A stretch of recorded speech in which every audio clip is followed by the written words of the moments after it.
Este miércoles, sobre todo a las empresas, la Casa Blanca promete el mayor recorte de impuestos de la historia. Beneficiaría especialmente a las empresas. Peligran los santuarios en medio de protestas. Comienza en Texas el debate por la polémica iniciativa que obligará a las policías locales a detener indocumentados. Juego macabro, se llama Ballena Azul y ya se ha cobrado la vida de varios menores en todo el mundo. El juego, que es furor en las redes sociales, invita a los jóvenes al suicidio. Un avión sin alas. Les presentamos Hyperloop, un nuevo transporte que comunicará ciudades en cuestión de minutos. Noticias Telemundo, comienza ya.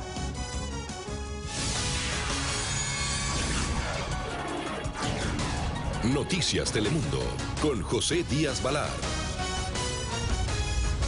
Hola, ¿qué tal? Buenas tardes. El gobierno del presidente Trump presentó su plan de reforma de impuestos, otra de las promesas de campaña que llevaron al mandatario a la Casa Blanca.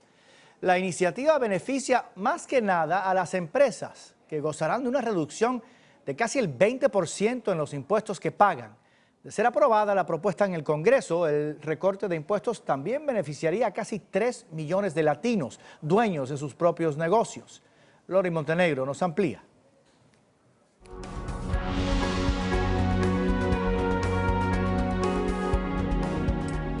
A Charlie West le gusta trabajar por su cuenta, pero dice que eso tiene un costo. Cada vez paga más en impuestos. Pero no baja, sigue subiendo, nunca baja. Pero el gobierno de Donald Trump dice que tiene la solución, una reforma fiscal, la mayor en la historia. Que además de ofrecer un alivio tributario, promete impulsar la creación de trabajos y el crecimiento económico. Para las familias, la principal deducción tributaria se duplica. El plan propone que un matrimonio no pague impuestos sobre los primeros $24,000 de ganancia. Ejemplo, si declaran ganaron $50,000, solo pagarían impuestos sobre $26,000. Y si ganan menos de $24,000, simplemente no pagarían impuestos. Más dinero, pero hay que ver si el país va a ser beneficiado para todo esto que él quiere hacer. No especificaron cuánto, pero ofrecerían más créditos tributarios para el cuidado infantil. Y también mantienen las deducciones más populares por interés hipotecario y contribuciones de caridad. Levanta suspicacias el recorte de impuestos para las empresas grandes como pequeñas. Actualmente pagan una tasa de entre 35 y 39%. Eso se reduciría al 15% para todos, incluyendo los más de 3 millones de latinos dueños de sus propios negocios. Pero ya reinan las críticas. En la Casa Blanca se volvieron a escuchar preguntas sobre cuándo el presidente Trump divulgaría sus declaraciones de impuestos para ver cuánto se beneficiaría él y sus compañías de su propio plan tributario. En Washington, Lori Montenegro, Noticias Telemundo. Queremos saber tu opinión. Entra a telemundopulse.com y vota si crees que el recorte de impuestos del presidente Trump beneficiará a los hispanos. Compartiremos los resultados antes del cierre de esta edición. Texas se convertirá pronto en el primer estado con una ley que prohíbe las ciudades santuario. El Congreso Estatal de mayoría republicana debate la iniciativa que obligará a las policías locales a actuar como agentes migratorios. Mientras fuera del Capitolio crece el repudio a una ley que para muchos es racista. Víctor Hugo Rodríguez con el informe.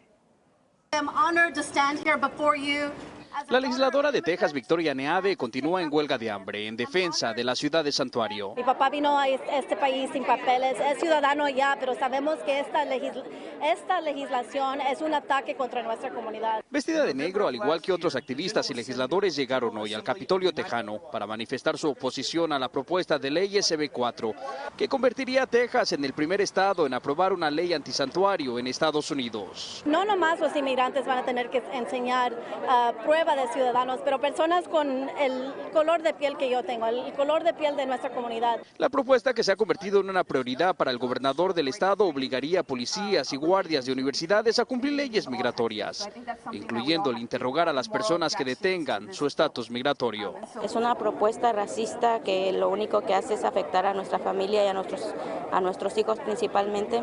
Y es que, a diferencia de la orden ejecutiva del presidente Donald Trump de cortar fondos federales a ciudades santuarios, el proyecto de ley de Texas busca multar hasta por $25,000 al día a entidades que decidan no colaborar con inmigración.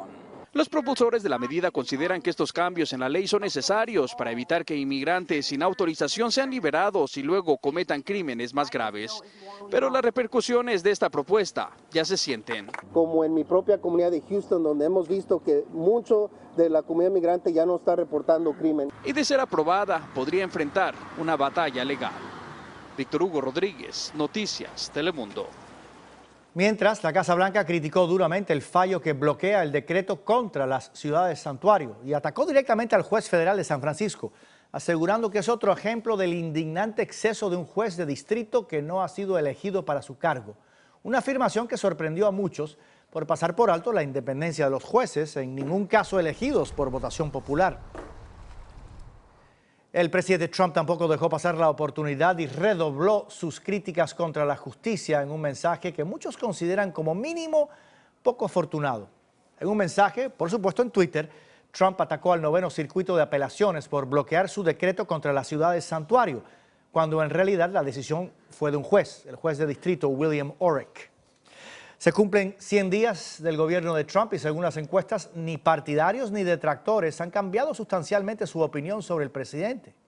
Noticias Telemundo ha querido conocer la opinión de un jornalero al que entrevistamos el día de la toma de posesión y su opinión sobre su forma de gobernar es incluso peor de lo que era.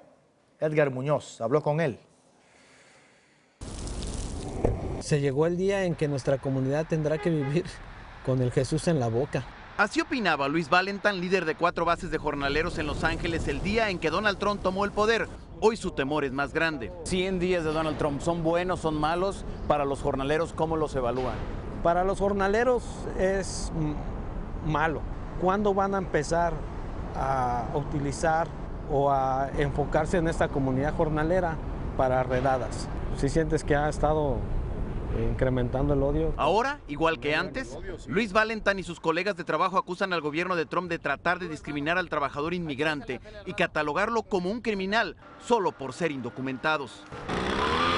Tienen papeles, no tienen educación, no saben hacer trabajo, son delincuentes. En estos 100 días, ¿tú percibes que se ha aumentado el odio, el racismo hacia ustedes? Seguimos siendo la fuerza, muy a pesar de todas las cuestiones políticas o muy a pesar de todas las cuestiones que nos califican como inmigrantes no deseables. ¡Sale, rifa! Luis insiste que los jornaleros son una fuerza importante en este país y ahora temen que los detengan y los separen de sus familias. Porque ella tiene incapacidad física. Ella es enferma. Y si me sacan a mí, que soy el sustento de la casa, ¿qué va a hacer ella? Frente a los operativos de deportación, los jornaleros piden que Los Ángeles se declare ciudad santuario, porque de esa manera, aseguran, saldrán con menos miedo a las calles. En Los Ángeles, Edgar Muñoz, Noticias Telemundo. Hoy comenzó a funcionar Voice, la oficina que prometió el presidente Trump para ayudar a las víctimas de crímenes cometidos por inmigrantes. El secretario de Seguridad Nacional, John Kelly, la presentó como un recurso para darle voz y apoyo a las víctimas y que estén al tanto del proceso migratorio de los sospechosos. Activistas, sin embargo, la consideran discriminatoria. Dicen que demoniza a los inmigrantes, pues ningún estudio muestra que cometan más delitos que los estadounidenses.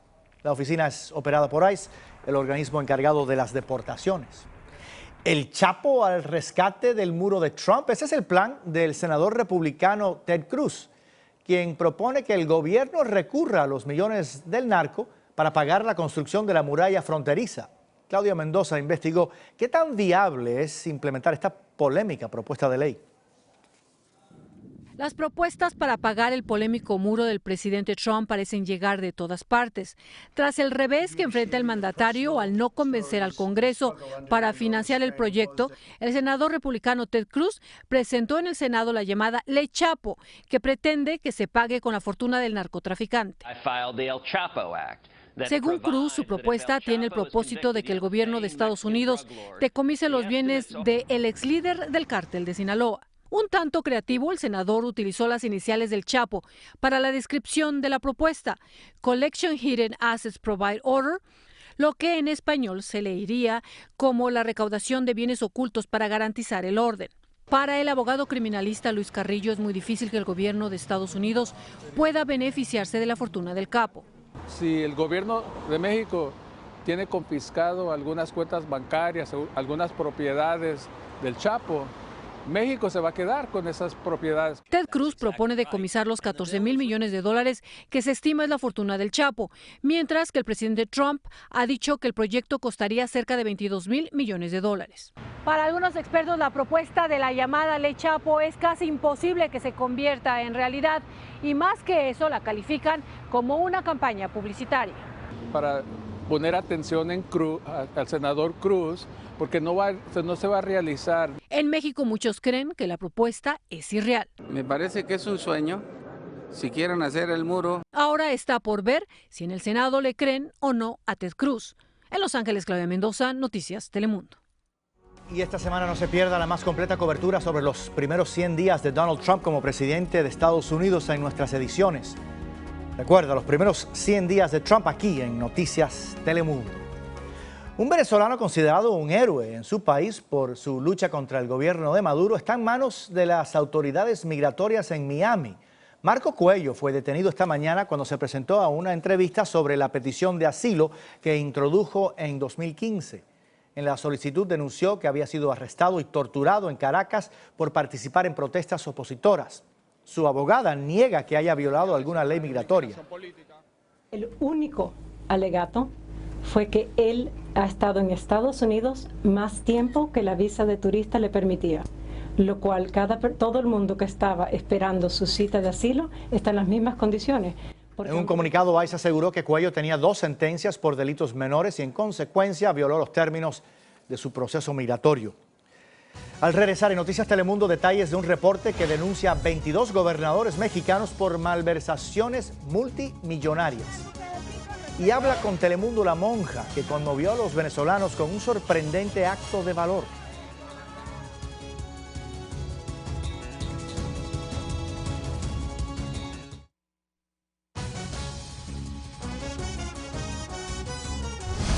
Seis exgobernadores mexicanos están en la mira de las autoridades de Estados Unidos, pero según un reporte son al menos 22 los que estarían involucrados en actos de corrupción y el desvío de más de 13,000 millones de dólares, no pesos, dólares, una cifra que equivale a la mitad del presupuesto del sistema de salud.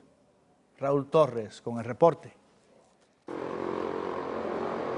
Los colores del Partido Revolucionario Institucional son los de la bandera de México.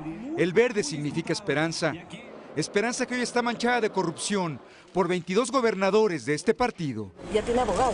Muchas gracias, no tengo comentario. Javier Duarte de Veracruz fue arrestado en Guatemala. Lo acusan de robarse 1,800 millones de dólares. Andrés Granier de Tabasco también está en la cárcel. Él fue grabado cuando presumía su riqueza. 400 pares, 300 trajes, 1000 camisas. Y así hasta 22 gobernadores priistas que durante el actual gobierno del presidente Enrique Peña Nieto habrían desviado para su provecho 13,600 millones de dólares, según la auditoría de la Federación.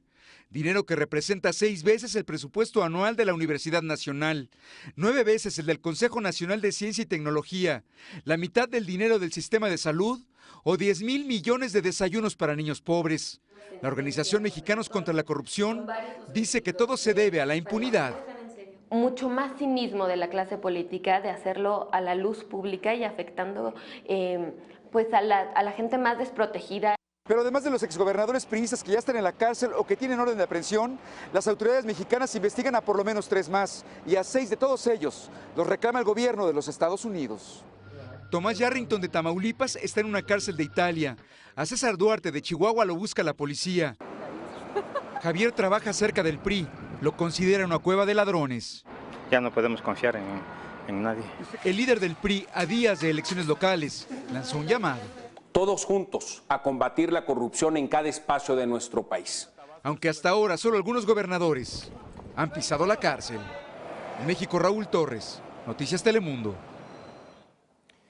Venezuela anuncia que abandonará la Organización de Estados Americanos. Esto después de que la OEA aprobó una reunión para analizar el estallido social en ese país.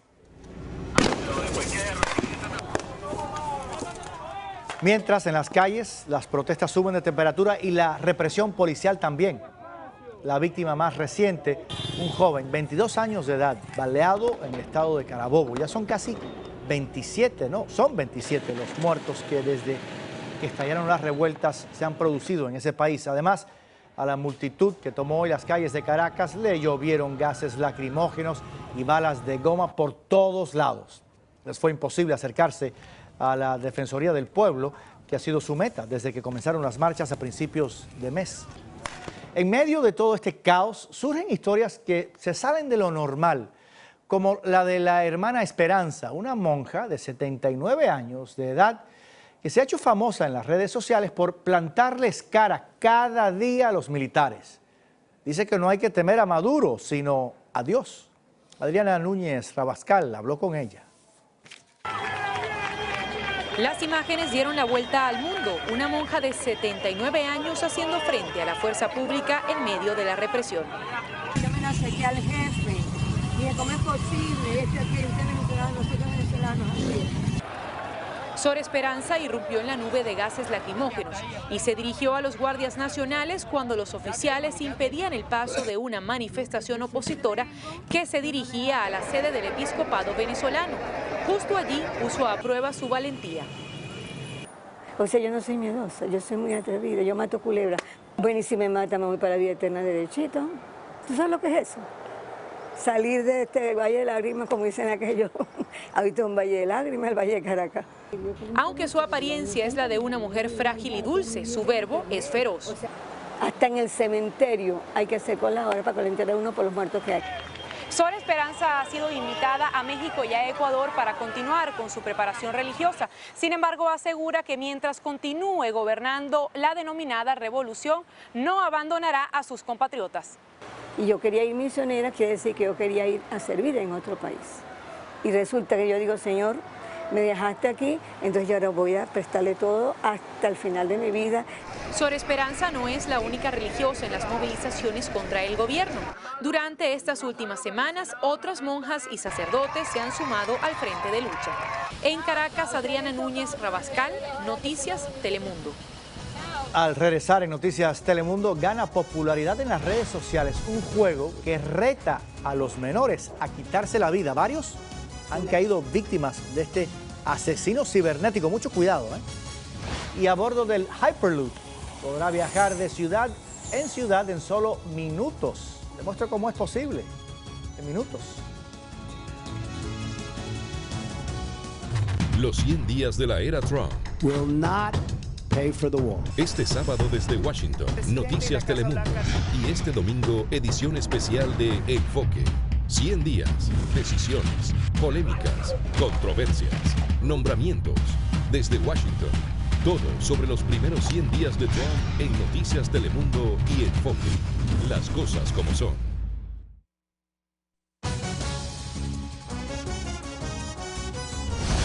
Hace minutos te invité a votar en telemundopulse.com si crees que el recorte de impuestos del presidente Trump beneficiará a los hispanos. Ahí ven los resultados de los votos recibidos hasta el momento. Atención padres, un macabro juego que ya le ha provocado la muerte a varios niños tiene en alerta a las autoridades en el mundo entero. Le llaman la ballena azul y ponga mucho cuidado a este informe de Luis Carlos Vélez para que su hijo no caiga en la trampa. No hay mejor manera de definirlo. El juego de la ballena azul es un asesino cibernético. Evalúan cuál es el perfil, evalúan tu edad. Este es Jean Paul, 17 años. Se quitó la vida en Colombia siguiendo los pasos que se ordena seguir en este juego. No hay ninguna señal que te lo advierta. Simplemente el día que se quitó la vida estuvo incluso conectado en internet compartiendo chistes por Facebook. Aún no está claro cuántos niños en el mundo han perdido la vida producto de este ritual, pero no hay equivocación.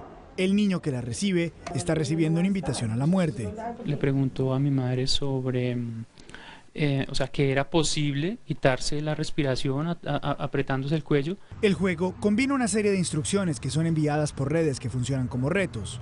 Como padre, usted debe estar atento a las invitaciones que sus hijos reciben por internet, marcas en la piel hechas con navaja, dibujos de ballenas sin sentido ni razón, observación exagerada de películas de terror, actividad en la madrugada. Sentada en el cementerio donde enterraron a su hija tras jugar a la ballena azul, esta desconsolada madre dice que una de las últimas acciones en vida de su hija le llamó la atención. Uno de los retos era cambiarse de religión y mi hija lo hizo. Por eso hoy, más que nunca, las autoridades piden estar atentos a las actividades en las redes de sus hijos. Platicar, charlar, convivir cara a cara, resaltar estos valores de buenos días, buenas tardes, buenas noches. El juego es extremadamente peligroso. Las autoridades aseguran que las pruebas cambian y las vías de invitación mutan. Tras la actividad se esconden personas definitivamente con trastornos mentales, por lo que la mejor recomendación siempre es nunca perder de vista las actividades en línea de sus hijos. Luis Carlos Vélez, Noticias Telemundo.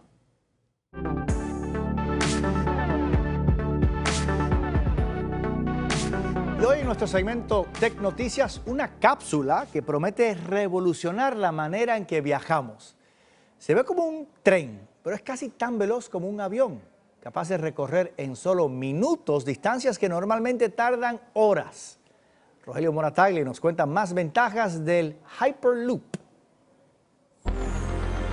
Parece ciencia ficción, pero lo que en las películas es futuro está muy cerca de ser presente.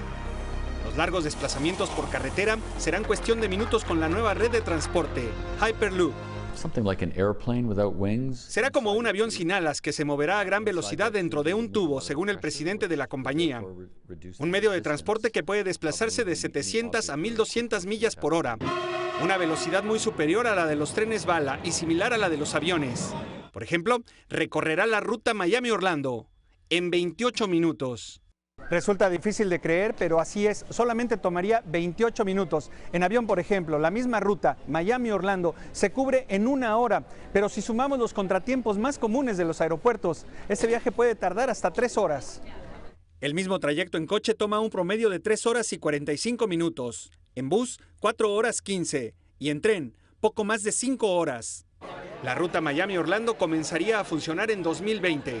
La visión es conectar y proveer opciones para que la gente se pueda mover de un lado a otro. Hyperloop utilizará una cápsula que levitará sobre imanes y será propulsada por un motor eléctrico. Transportará entre 24 y 48 pasajeros dentro de una cabina presurizada. Y según explica la empresa, será totalmente seguro porque todo estará computarizado y las condiciones meteorológicas no afectarán el recorrido. Promete ser 100% ecológico y silencioso. Además de Florida, Texas, Colorado, Nevada y Missouri son los estados seleccionados para desarrollar la tecnología. ¿Y cuánto costará? Los ejecutivos de Hyperloop esperan que el precio sea muy similar al de un boleto de avión. En Miami, Florida, Rogelio Morataglia, Noticias Telemundo. ¿Qué le parece si es parte del futuro? Y así llegamos al final. Más noticias esta noche a las 11, 10 Centro por Telemundo. Muchas gracias por el privilegio de su tiempo.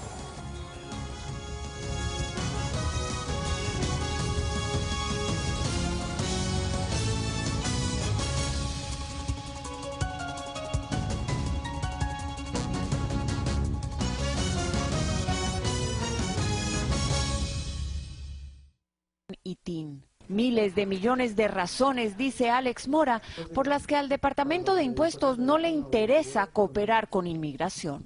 Ellos no más quieren que la gente